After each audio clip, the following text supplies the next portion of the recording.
Well, good morning. Welcome. Welcome to Coffee with Coach Rosa. I'm going live today. Oh, hey, it's the right side of the mug. Yes, it is. You can't see the little sleepy eyes. Well, I thought I'd go live really quick and have a little coffee chat with you. It's been a while. I've been redoing my office. Can you tell? I don't think you can tell because I don't know if you can see the floor. We'll do that another time. I'll show you how I redid the office. The floor has been redone, the walls have been retouched, and new office furniture. So new little creation here. One of my intentions for this season was when going into 2022 was to create space that I really enjoy being in. Like my home is my sanctuary, and my home office is a place I really love being. So I decided to get rid of what I don't want and put things that I do love. And if you're watching live, say hi. And if you are on the replay, give me a shout out and let me know what you think of our topic. Today, I'm going to talk about something that I haven't talked about in a very long time, or maybe not at all, with you on my coffee talks. And if you haven't seen our coffee talks, I like to go, have a cup of coffee with you and share some coaching, a little mini coaching session. It's so nice to have that just a few minutes of perspective to help you reset your mindset to something that is more healthy, I should say, healthier, optimal for you to reach your goals, to have more peace and more joy and uh, success and whatever fulfills you. So today, I'm going to talk about something that is very, very important. And it's short and sweet, but it's important. And it's our flaws. Our flaws. We are not perfect, are we? We try to be.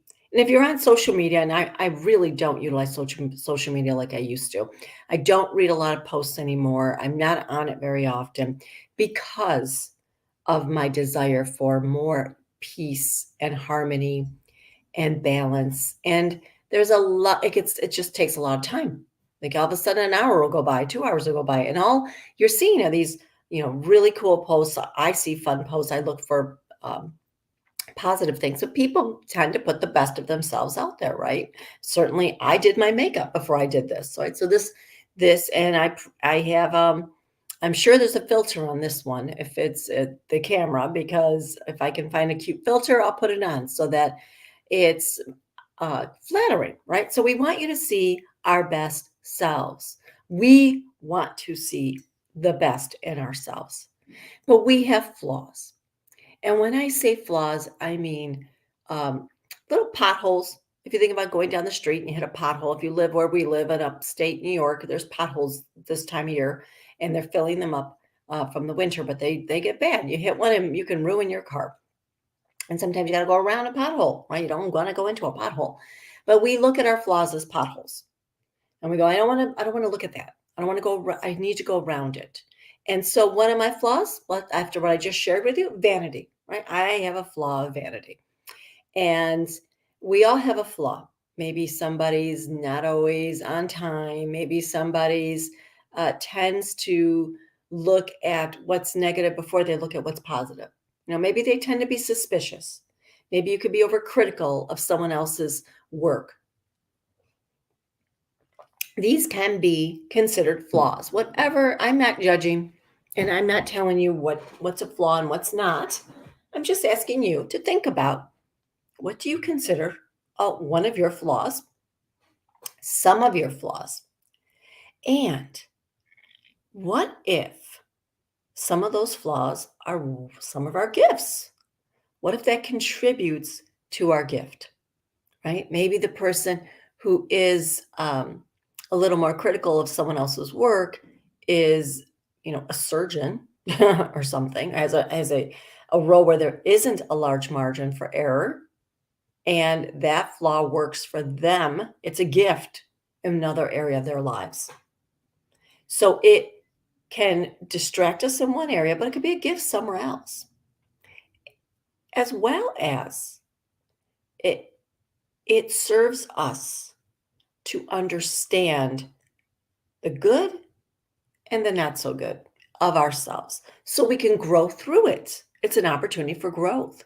So if you're chronically late and it's causing problems, with people not feeling like they could depend on you, and you're frustrated because you want people to know they could depend on you, then maybe that's something that, you create strategies about. But you say, you know what, I know me.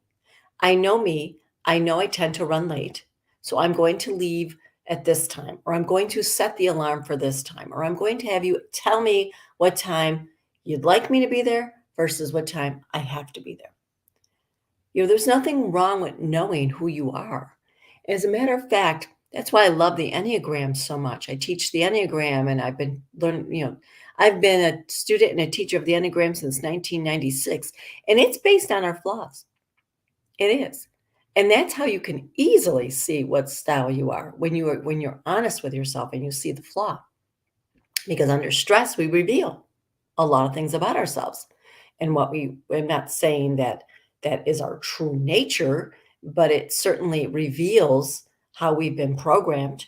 It reveals what we move towards, and where we could grow, right? Where we can get more resources so that we can handle perhaps the unexpected things better. So I'm going to ask you to look at your flaws today, not in a hypercritical way. Just be able to accept some of it. Say, you know what, that's true. That is true about me. And it doesn't mean anything. It's not right, it's not wrong, it just is.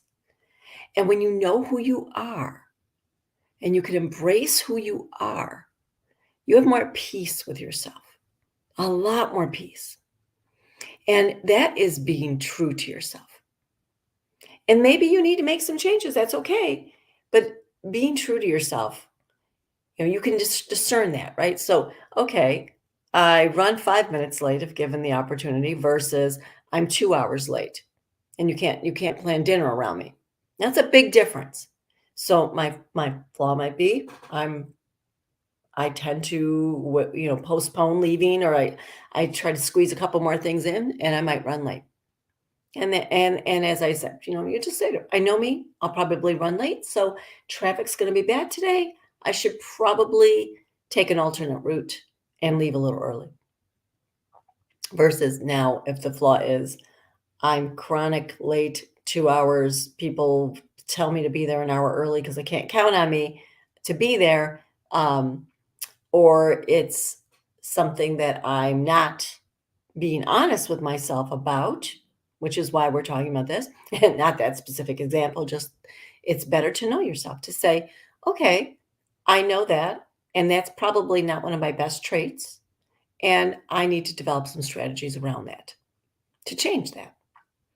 And I really believe that our flaws, knowing our flaws, knowing our what is that? Sufis, there's a Sufi saying, and it is uh, something to the effect of understanding our dysfunction is the gateway to the soul. It's something like that. And I didn't quote it properly, but our dysfunction is our gateway to the soul. And that is very much in alignment with what the Enneagram would teach us, because it's a psycho-spiritual tool. So we learn our personality, we learn and accept our flaws and realize them, look at them, and we develop strategies and resources to balance out those that are not, that are harmful to ourselves, that keep us from growing and having inner peace. And then the ones that are just ones that we're being picky about, we embrace. Say, yeah, that's me. That's who I am. I am. I have high expectations and I don't impose them on anyone else. And that's my nature. And I will, maybe soften that up, not have a delivery that's offensive, not judge, but know ourselves. I hope this was a helpful chat. I'd love to hear from you on the replay. Let me know if you're watching. If you are on YouTube, by the way, like my channel, give me a thumbs up and subscribe. and we'll do more. I can look forward to seeing you all. Take care and thank you for joining me. If you do want to attend one of my Enneagram workshops, check out the rochedaworks.org workshop page because usually I do them there. And I'll try and ask me, let me know, and I will uh, let you know the links when it comes out. I hope you have a beautiful day, my friends. Take care, and I look forward to seeing you again. Bye bye, friends.